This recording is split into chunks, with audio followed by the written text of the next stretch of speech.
జగన్మోహన్ రెడ్డి గారు ఉన్నప్పుడు మీకు పథకాలన్నీ వచ్చినాయా? వచ్చినాయండి. ఇప్పుడు ఇప్పుడు ఇప్పుడు కూడా వస్తున్నాయా? ఇప్పుడు రావట్లే మాకేమి. ఆహా. చంద్రబాబు నాయుడు గారు మరి అందరికి ఇస్తాము, జగన్మోహన్ రెడ్డి కంటే కూడా ఎక్కువ ఇస్తామన్నారు కదా. వేయండి, ఆయన ఇచ్చింది వేయండి.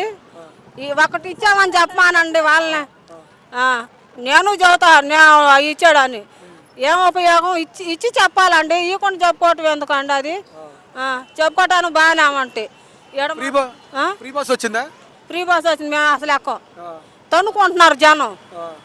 మరి ఏడెక్కుతామండి? ఒక్కోసారి ఆపట్ల బస్సులు, మేము ఛార్జీలు పెట్టుకొని వెళ్తున్నాము. మా ఇద్దరు పిల్లలు ఉన్నారు, మా ఆయన చచ్చిపోయాడు, ఇంతవరకు మరి పింఛను కూడా పెట్టట్లా, అసలు అమలునే లేదు అని అంటున్నారు. మరి ఇద్దరు పిల్లల్ని పోషించుకుంటున్నారు తొడియాలు తీసుకొని. అని చేసింది ఏమంటే మాకు రేషన్ బియ్యం ఒకటే వచ్చేది, ఇంకేం లేవు. మీకు పెన్షన్లు ఏమైనా వస్తున్నాయా? ఏం రావట్లేదండి మాకు. పెన్షన్ ఇంతవరకు లేదా? లేదండి, అసలు ఇంకా అమలులోనే రాలేదమ్మా అని అంటున్నారు. మరి తొడియాలు తీసుకొని తినక బతుకుతున్నాం. ఇదివరకు జగనన్న వచ్చిన ప్రభుత్వంలో మేము బాగానే బతుకాము, పిల్లోడికి అమ్మోడి కాల్షిప్ పట్టి.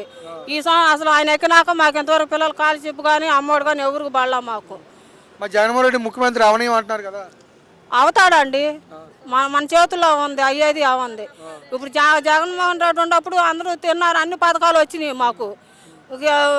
ఎవరో బుద్ధకు పోయిన వాళ్ళు అటు ఇటు పోయేవాళ్ళు ఏరేమో కానీ మేము మాత్రం వేసేది గెలిపించుకునేది మాత్రం పక్కా అండి.